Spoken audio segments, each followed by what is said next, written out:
రాజకీయాలు శరవేగంగా మారుతున్నాయి. ఎవరు ఎప్పుడు ఏ పార్టీలో ఉంటారో తెలియని అయోమయ పరిస్థితి నెలకొంది.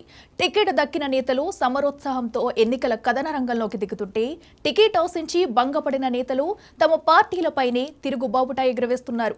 మరికొందరు ఫ్లెక్సీలు తగలబెడుతూ అధినేతలకు వ్యతిరేకంగా నినాదాలు చేస్తూ హడావుడి చేస్తున్నారు. ఈ క్రమంలోనే తిరుపతి టికెట్ జనసేన అభ్యర్థి శ్రీనివాసులకి కేటాయించడంతో మాజీ ఎమ్మెల్యే సుగుణమ్మ బోరున విలపించారు. ఇన్నాళ్లు పార్టీని నమ్ముకున్న తనకు చంద్రబాబు తీరని అన్యాయం చేశారంటూ ఆవేదన వ్యక్తం చేశారు.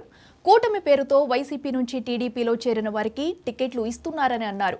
పైగా వారికి సపోర్టు చేయాలని చెబుతున్నారని, ఒకవేళ తాను అందుకు ఒప్పుకున్నా తన కేడర్ ఒప్పుకోవడం లేదన్నారు. ఇండిపెండెంట్ గా పోటీ చేసే ఆలోచన లేదని స్పష్టం చేశారు సుగుణమ్మ. మేము కోరేది ఒకటే, సరే కూటమికి ఇచ్చేసామని చెప్పారు, బాగానే ఉంది. మనం అందరం కూడా మరి మన ఒకే ఒక అభిప్రాయం, మన రాష్ట్రానికి ప్రజాస్వామ్యాన్ని పరిరక్షించబడాలి, అదేవిధంగా రాష్ట్రంలో సుపరిపాలన రావాలని మనం అందరం కూడా ఒక మంచి నిర్ణయం తీసుకున్నాం. ఆ నిర్ణయానికి ఎవరైనా కూడా తలొగ్గి మనం పనిచేసి మన ధ్యేయాన్ని మనము నిర్వర్తించుకోవాల్సిన అవసరం ఉంటుంది. కాబట్టి అలాగే జనసేన కేటాయిస్తే కూడా మన తిరుపతి నగర తెలుగుదేశం క్యాడర్ అంతా కూడా అలాగే ఉంది. మరి ఈ రోజున దౌర్భాగ్యం ఏంటంటే, తిరుపతి నగర ప్రజలు కానివ్వండి, తిరుపతి నగర తెలుగుదేశం పార్టీకి కానివ్వండి, అంటే ఈ రోజున వైకాపాలో ఉన్నటువంటి నాయకుల్ని మేము ఏ విధంగా అయితే ఈ 4-5 సంవత్సరాలు మాకు ట్రైనింగ్ ఇచ్చి తిట్టించారో, వాళ్ళకి మేము ఈరోజు చేతులు కట్టుకొని పని చేయాల్సి వస్తుంది. అంటే ఇంతకన్నా దౌర్భాగ్యం ఎక్కడైనా ఉంటుందా?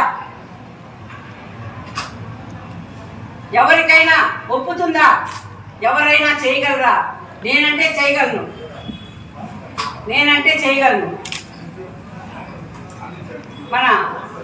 మన జరిగినటువంటి వర్క్షాప్లో మన రాష్ట్ర జాతీయ అధ్యక్షుడు చంద్రబాబు నాయుడు గారు శాంతి వచనాలు పలకడం జరిగింది. శాంతి వచనాలకు నేనైతే శాంతి కాగలను, కానీ ప్రజలు అడిగి చూడండి, తెలుగుదేశం క్యాడర్ని అడిగి చూడండి, జనసేన క్యాడర్ని అడిగి చూడండి, వైకాపా క్యాడర్ని కూడా అడిగి చూడండి, మీకు సమాధానం ఏమొస్తుందో. ఇప్పుడు మీకు సర్వేలు లేవా? మీకు చెప్పేవాళ్ళు లేరా? మీ లెక్కలు వేరైపోయాయా? అన్ని లెక్కలు వేసుకొని ఇస్తారు కదా, ఇప్పుడు లెక్కలు తారుమారైపోయాయా? ఎంపీ అభ్యర్థి వైకాపా నుంచి తోసేసినటువంటి వ్యక్తి వరప్రసాద్, నేను మీటింగ్లు పెడితే 2014లో 2019 వరకు కూడా నేను మీటింగ్లు పెట్టే ఒక ఎంపీ అభ్యర్థిగా వైకాపా నుంచి వచ్చి పనిచేసినటువంటి వ్యక్తి ఆయన. మరి గూడూరులో ఎమ్మెల్యేగా ఆయన పనికిరాడు అని